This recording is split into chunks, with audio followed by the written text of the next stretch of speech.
Oi, gente, tudo bem? Hoje a gente vai falar de um momento em que a literatura estava deixando de ser um passatempo das elites para começar a se tornar um instrumento de denúncia, e daí pra frente foram só coisas maravilhosas que aconteceram na arte deste país. Estamos falando do pré-modernismo, que, antes de mais nada, queria deixar claro aqui para vocês, não é um período literário, é um período de transição entre as tendências antigas da arte e o que viria na sequência, que é o modernismo. Com o advento da República, a gente percebe uma evidência muito grande nos contrastes sociais no Brasil. Então, os negros, que eles eram recém-libertos, se marginalizaram. Começou a chegar no Brasil uma grande quantidade de imigrantes para substituir a mão de obra escrava por preços muito baixos.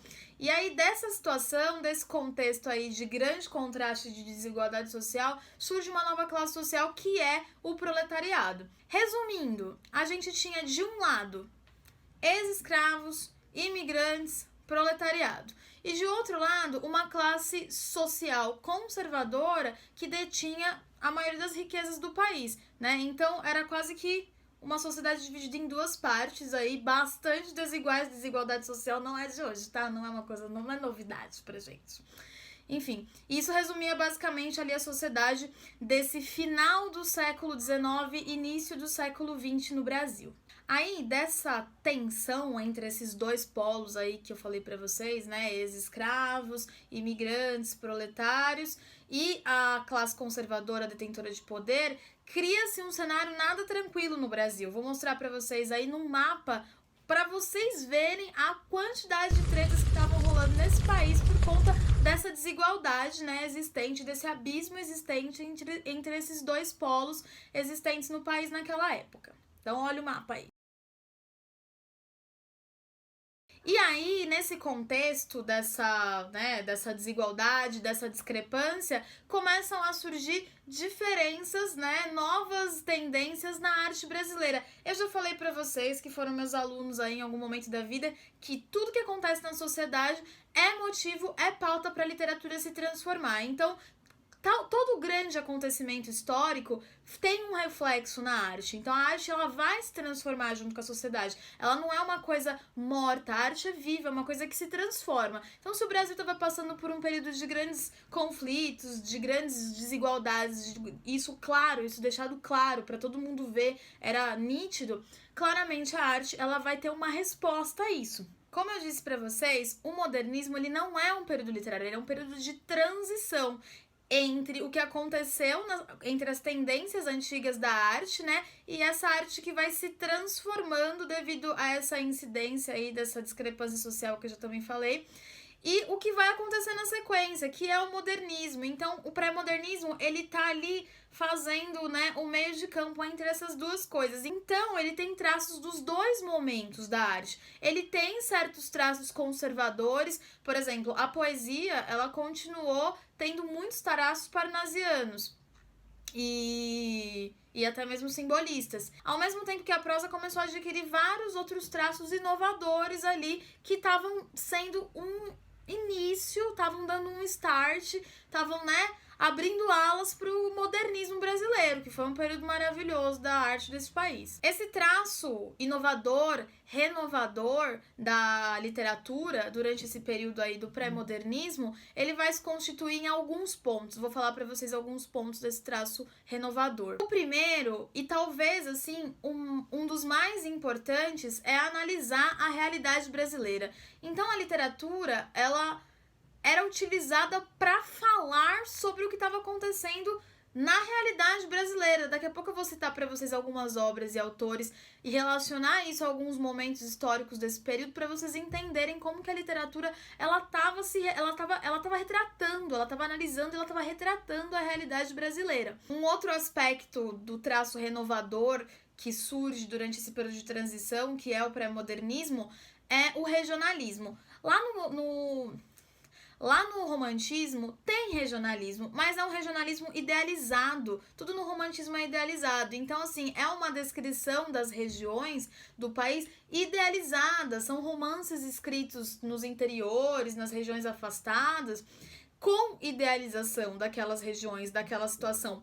E agora não, agora no pré-modernismo a gente tem um regionalismo que tem um caráter quase que jornalístico, assim, de você retratar de fato aquela realidade que estava acontecendo naquele lugar e mostrar que os problemas sociais eles existiam de fato e eles precisavam ser conhecidos. E a literatura ia fazer essa denúncia. E aí, já puxando esse negócio de denúncia que eu falei, um outro traço é justamente este tom de denúncia em tudo que estava sendo escrito nesse período.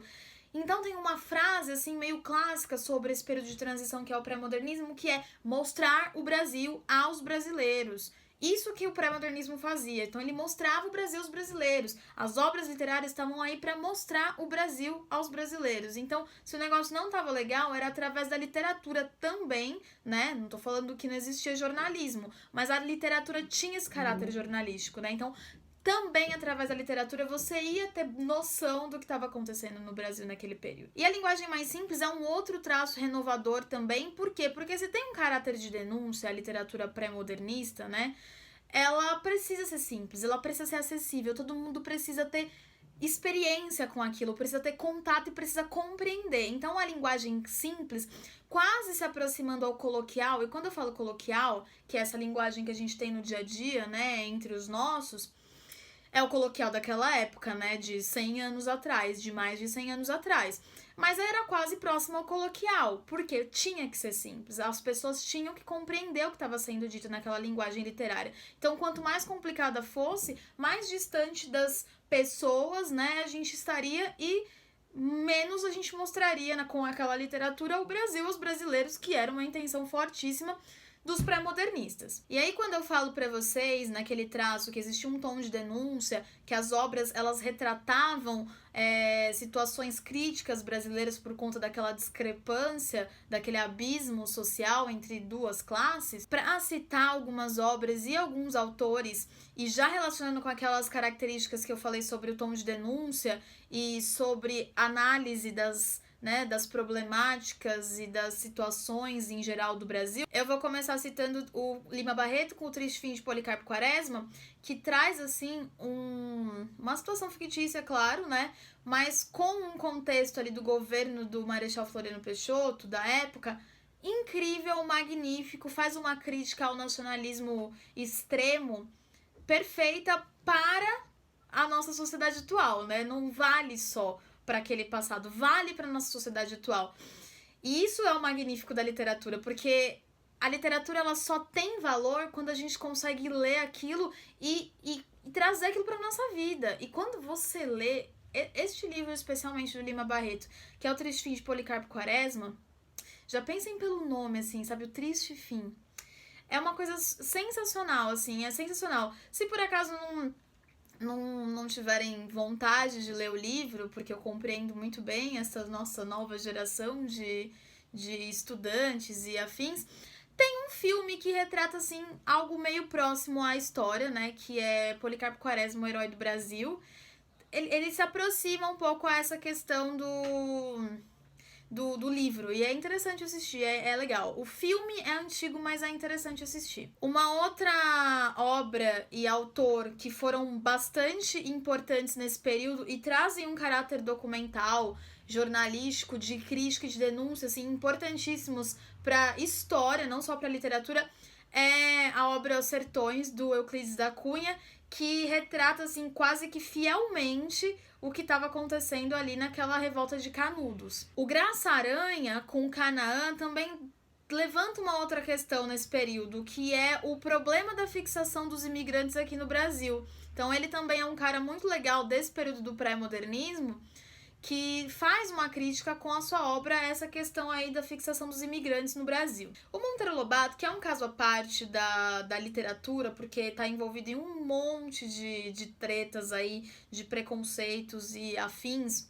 ele também é um cara que traz nas suas obras, principalmente em 2 livros de contos, se eu não me engano, que é o Urupês e Cidades Mortas, ele traz aí uma crítica a essa questão da decadência econômica dos vilarejos e das comunidades caboclas brasileiras do se eu não me engano, lá do Vale, ele cita inclusive essas comunidades caboclas, vilarejos primordialmente lá do Vale do Paraíba. Então, nessas obras do Monteiro Lobato, que não escreveu só o Sítio do Pica-Pau Amarelo, tem também um negócio interessante da crítica social a essa questão, né, decadente econômica dessas pessoas, dos vilarejos, desses caboclos lá do Vale do Paraíba. Mas o Monteiro Lobato é um caso à parte que a gente pode voltar a falar sobre ele num vídeo, para nesse vídeo não ficar muito comprido. E aí, pra gente terminar, uma outra coisa que eu me lembro aqui agora é que o Valdomiro Silveira e o Simões Lopes Neto, eles trazem, respectivamente, nas suas obras, que do Valdomiro se chama Os Caboclos e do Simões se chama Contos Gauchescos, se eu não me engano. Eles trazem uma análise bem interessante, bem aprofundada dos desequilíbrios sociais ali daquela região sul do país. E eu não esqueci de falar do Augusto dos Anjos, perfeito, maravilhoso, incrível, dono desse país. Mas como o Augusto dos Anjos, ele era um cara da poesia e ele foge um pouco dessas características pré-modernistas, por mais que ele seja um escritor desse período pré-modernista, ele foge um pouco a essas características que eu falei aqui no vídeo. Então, a gente vai resguardar o momento Augusto dos Anjos para um vídeo especial só para ele e para alguns dos seus poemas. Ele é maravilhoso, ele é perfeito, ele é louco, ele fala umas coisas... Sem palavras para Augusto dos Anjos. Mas a gente vai deixá-lo para um próximo vídeo especial só dele. E é isso sobre o pré-modernismo, esse período maravilhoso, incrível, sensacional da literatura que abre portas para outras coisas sensacionais que vão acontecer na arte deste país e que a gente vai falar em breve. E um beijo, tchau!